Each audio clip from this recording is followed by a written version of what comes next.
Well, hello there. Welcome back. This is the third video on this series of videos on the Navier Stokes equation. For those who don't know me yet, my name is Leonardo. I'm a civil engineer from Brazil and a graduate student in fluid mechanics. Right? So on this video, I'll talk about, we'll do some clarification on the stress tensor, and which will comment some things that were underlooked in the previous video. Okay, so first of all, I will point out some mistake I made on the first video regarding the stress tensor for the viscosity. Okay, so these terms here marked in red, they are written wrong in the first video. This is the correct form of this, of how this tensor look like. Okay, and on the second video, which is the main notations of the Navier Stokes, I missed the Kronecker delta operator for the stress tensor written in Einstein's notation, which is essentially the identity matrix. This operator is equal to 1 if I equals j, and is equal to 0 if I is different than j. Okay, so this is essentially the identity matrix, as we will see further on this video. Regarding some comments on the first video, understanding Navier Stokes equation, Santiago Marquez Damian, I believe I spelled it correctly, he said that pressure and viscosity forces aren't volumetric forces. Well, I replied as this. Regarding your statement about the nature of the forces, I believe only the gravitational force can be considered a volumetric force, right? Which acts on the whole of a small volume of fluid. When reducing the stress tensor, the pressure and viscous stresses act on the surface of the control volume. So they are surface forces, okay?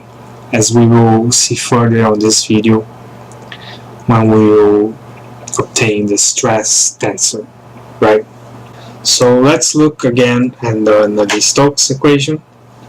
Here it is written using Einstein's notation, and here I included the gravitational force.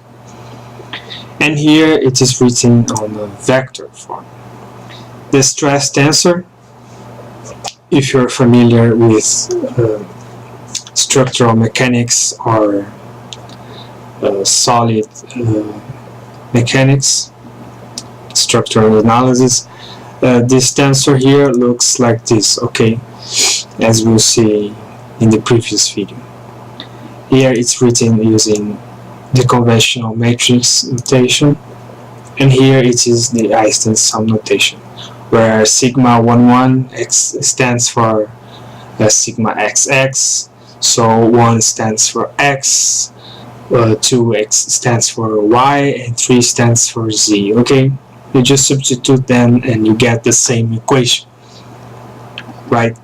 So if you take previous course on solid mechanics, structural analysis, you certainly seen a picture like this, which is the stress state on cube, right? In this case, our small volume of fluid.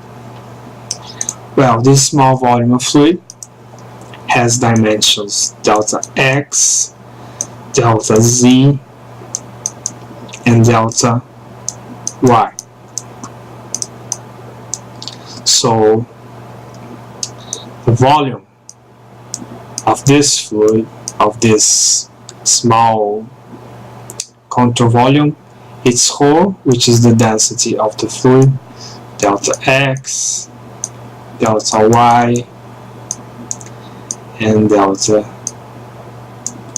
z. Okay, so on each direction, x, y, and z, we'll do a balance of forces which came from the pressure term, the pressure force, the viscous force, and the gravitational force, right? So on this case, take for example the sigma xx stress which acts on this face of this small volume. The normal stress will be composed by two components, the pressure stress and the normal stress due to viscosity. So let's take into account the pressure, the variation of pressure acting on the x direction. Okay, so we now have a compressive force, a compressive stress given by P, and here we have P plus a variation of P of pressure along the x direction, which is given by partial P, partial x, the partial derivative of P times delta x. As you can see here, this is a first order approximation, which is done by the Taylor series of pressure, which is our function. So if you expand P in a Taylor series, we'll have terms of higher order. Okay.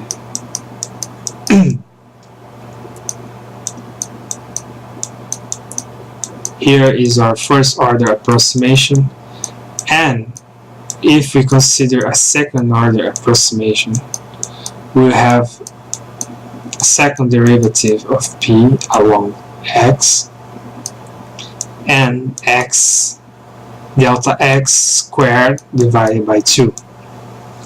But as we're dealing with a very small contour volume in which delta x tends to 0, delta y tends to 0, and delta z tends to 0, this term here is very small and not considered. Okay, so we'll only deal with first order approximations here. So if you want to have the force acting on each surface, we have to multiply it by the area of this surface. Okay, so the area of this surface is delta z times delta y. Okay, so we multiply this by delta y, delta z. Here we've done the same procedure, which is giving us delta y, delta z. So this is the pressure force acting on this surface, and this is the pressure force, the surface force acting on this face of our contour volume. Okay, so we arrive at this equation here for the balance of force in the x direction, where gravity was not considered, and here is our two terms that came from here. Okay, so this is a negative term in our balance of forces, and here it is it is positive here and negative here. Okay, because this points in the positive direction of x and this one points in the negative direction. Okay, so here it is our first balance of forces. Well, for the remaining stresses, which gives us forces acting on each face, in this case in the x direction, we have to write now for the viscous stresses, right? So using the same first order approximation, we have here, take for example the normal viscous stress acting on this face. Okay, so here we have tau xx the normal viscous stress. Sorry, it points. The convention for this stress is positive, so it came out from the face. Okay, points in the opposite normal direction, positive normal direction. So here we have tau xx, and here we have our first order approximation of the variation of tau xx, which is tau xx plus partial tau xx partial x, our derivative, times delta x, right? So using the same procedure for the pressure, we multiply this by delta y, delta z, and here delta y, delta z. Okay, so doing the force balance still in the x direction, we obtain these two terms here. So this term is in the negative x direction, and this term is the points out in the positive x direction. Okay, so they are here. So if you use the same procedure for the other viscous stresses, in this case the shear viscous stresses tau xy and here tau xz, which both act on the x direction, we obtain this equation here, which is the sum of all forces in the x direction. So if you pay attention here, you can see that each one of these terms are being multiplied by delta x, delta y, and delta z here. So, and of course this term cancels with this term cancels with this one, and so on. Okay, all these terms cancel out, which brings us to this equation here. Okay, these terms all cancel. So now we have delta x, delta y, delta z in all terms, which is equal to our volume. Okay, it would be more correct if I write here delta v, because if it is infinitesimal volume of fluid. Okay, sorry, I made a mistake here. Now it is correct. It is the mass of this volume. It is whole delta v. Okay, now it is written correct. So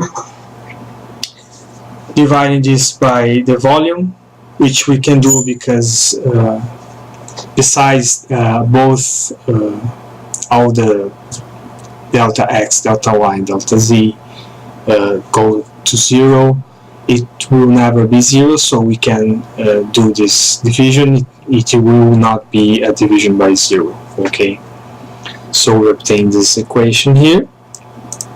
As you can see here, it is in orange the viscous stresses, and here the term in blue, which is the pressure stress.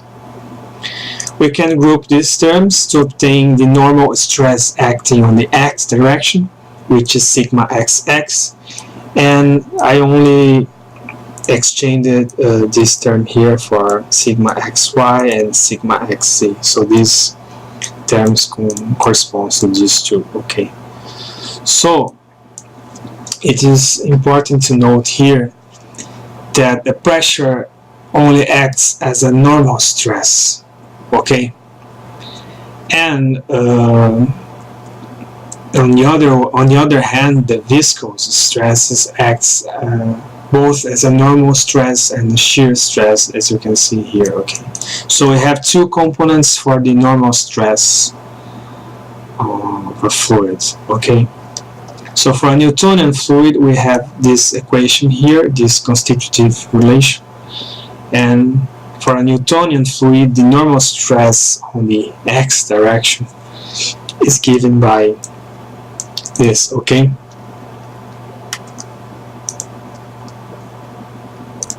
So if we want to take into account the gravity force on this, on the Navier Stokes equation, all we have to do is include this term in green here, as you can see here, okay?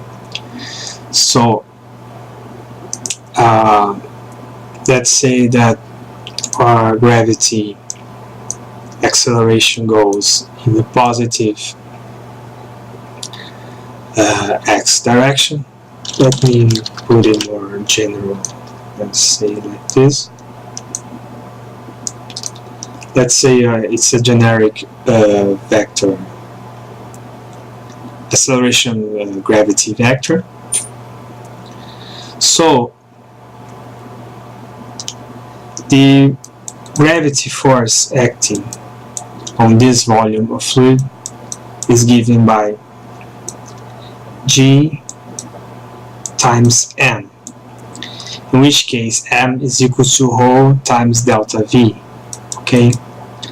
So it will be G rho delta V. Our X component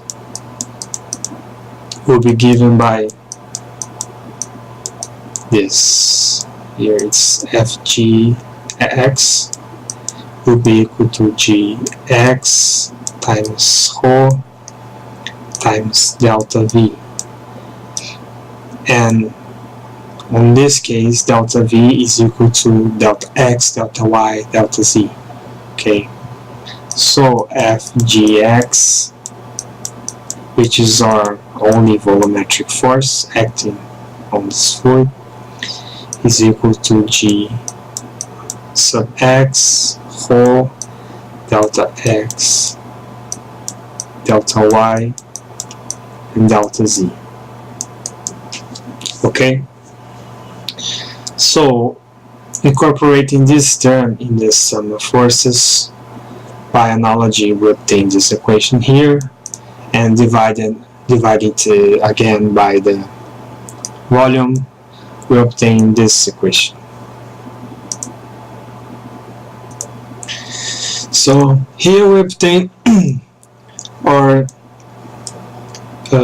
surface forces acting on a fluid. Here the pressure term, the viscous terms, and the gravity force, okay, which is our only volumetric force. So if we write this for each x, y, and z direction, we obtain these three sets of equations, which corresponds to x, y, and z direction. Here, as you can see, composed by the terms in blue and the terms in orange, is our total stress tensor, which is given by this, okay, here in purple. Here we have our normal stresses composed by the pressure and the normal viscous stresses. As you can see, only the viscous stresses are capable of producing shear stress, as you can see here, tau xy, tau xz, and tau yx, and so on. Okay, so we can separate the pressure term from the other term like this. So we obtain these two tensors here written in a matrix form.